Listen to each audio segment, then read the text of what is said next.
Ministère Éducation nationale ak Ministère Kelti ak Communication célébré dans lycée national Pétionville sa yorele 40 l'année réforme Bernard là, une loi qui était publiée en 1982 pour réorganiser système éducatif là. Autorité yo remet tout permis provisoire enseigné by 50 nouveaux professeurs sous 500 qui joignent lettre nomination yo dans différents lycées pour secondaire rénové.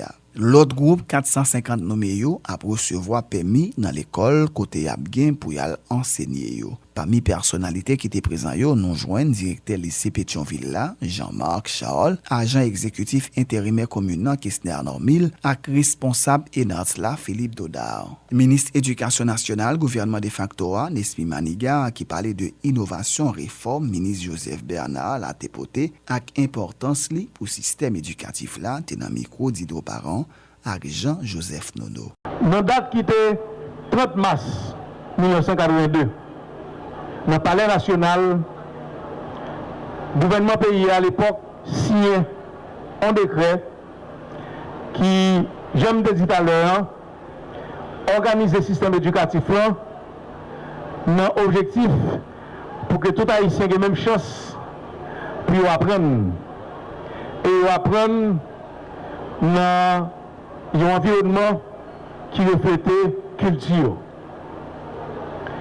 Et quelques jours après, la date 5 avril 1982, le gouvernement publié décret ça dans le journal officiel, dans le moniteur, qui bat la force de loi. Qui ça a changé dans la vie au ministre, au responsable du ministère de l'Éducation nationale, enseignants, parents, élèves. Il y a une plus grosse innovation sociale, innovation culturelle, réforme Bernard, c'est décider que dans deux langues officielles, même si créole pas langue officielle, parce que nous ne pas utiliser dans le document officiel, c'est plutôt français, nous puissions utiliser dans le document officiel. Pour officiel parler, pour officiel prendre décision, pour officiel porter jugement, pour officiel même, et tout papier l'argent n'a pas utilisé, c'est en français que vous voyez. Même chèque n'a pas signé, pratiquement c'est en français que vous voyez. Le ministre Bernard, en 1982, il dit pendant nous avons deux langues officielles, mais langue nationale, tout le monde parle créole, il est supposé à la fois pour nous apprendre l'école, mais il est supposé servir pour que nous apprenions toute l'autre matière. Parce que je te voulais dire, contrairement à ça, tout le monde croit, ce n'est pas nos ghettos que la foule pays, les petits monde commencent à apprendre en créole.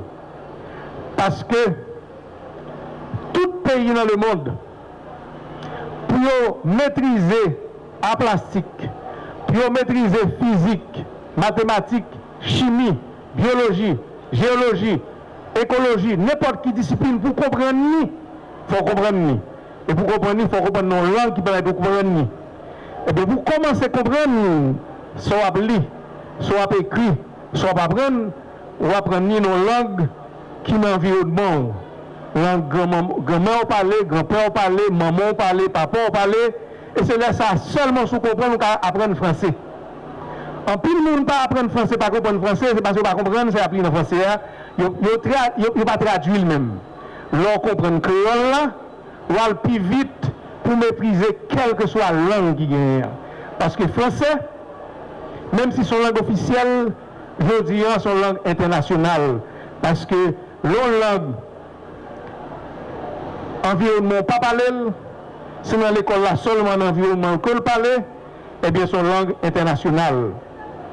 Qui a pile caractéristique en langue scientifique, parce que les développé en pile l'autre savoir scientifique, créole là tout, créole là venu dans le domaine ça tout. Créole a fait pile avancé dans le domaine ça, notamment avec l'Académie créole et tout l'autre monde qui a bataille pour corriger langue là tout. Marie-Jessie Kermizan, diplômée dans ENARS, et Junior Jules, diplômé dans ENGA, rappelé bataille yo te mené pour réalisation rêve yo. Yo profité souligner importance celle l'école géologie qui existait à gagner dans le pays. Youn après l'autre, Marie-Jessie Kermizan et Junior Jules.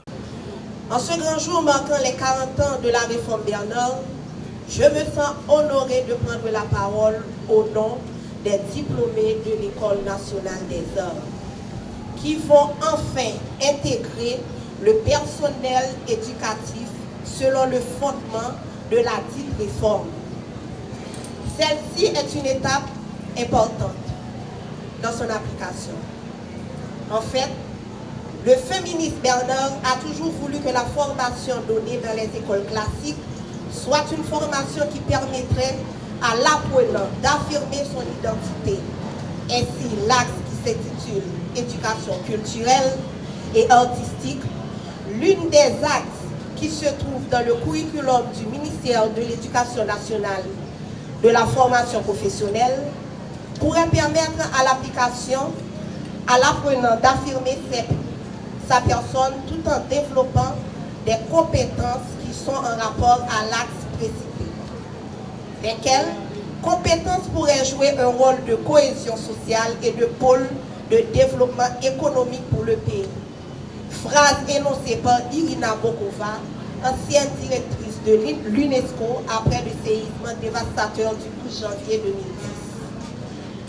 Au nom de tous les nouveaux cadres de la fonction publique, je profite de cette occasion pour saluer les efforts conjugués du ministère de l'Éducation nationale et de la formation professionnelle, M. Nestlé Maniga, du ministre de la Culture et de la Communication, Mme Émilie Prophète, et du directeur général de l'École nationale des arts, M. Philippe Dodon, pour la matérialisation et l'application de l'accord tripartite ENOTS, ministère de l'Éducation nationale et de la formation professionnelle, le ministère de la Culture et de la Communication, signé depuis le 16 janvier 2016. En outre, l'ENOTS va célébrer ses 39 ans d'existence le 3 juillet de cette année. Le souhait de l'ensemble des diplômés de l'institution est de voir la pérennisation de cet accord et l'établissement de mécanismes de formation pouvant accueillir d'autres professeurs d'art dans le dessein de renforcer leur capacité pédagogique. Ce serait d'une horrible gaffe de ne pas saluer la mémoire des gens qui ont combattu pour essayer de lutter, essayer de remettre en cause le système éducatif par rapport à ses failles, par rapport à ses erreurs depuis la montée de ce système éducatif en Haïti.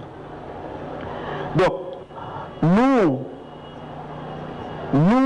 obligés de prendre une minute de silence pour saluer mémoire camarade Grégory Saint-Hilaire, un poteau qui tombe en cas de bataille pour faire respecter droit pour les gens qui font étudier en d'un pays ou même intégré ce système éducatif là. Donc nous connaissons Grégory Saint-Hilaire, il était mort sous balle assassine des agents USDPN à l'intérieur de l'école normale supérieure. Donc nous avons demandé 1 minute de recueillement en mémoire de poteau garçon ça qui déjà gagné 18 mois depuis l'assassiné.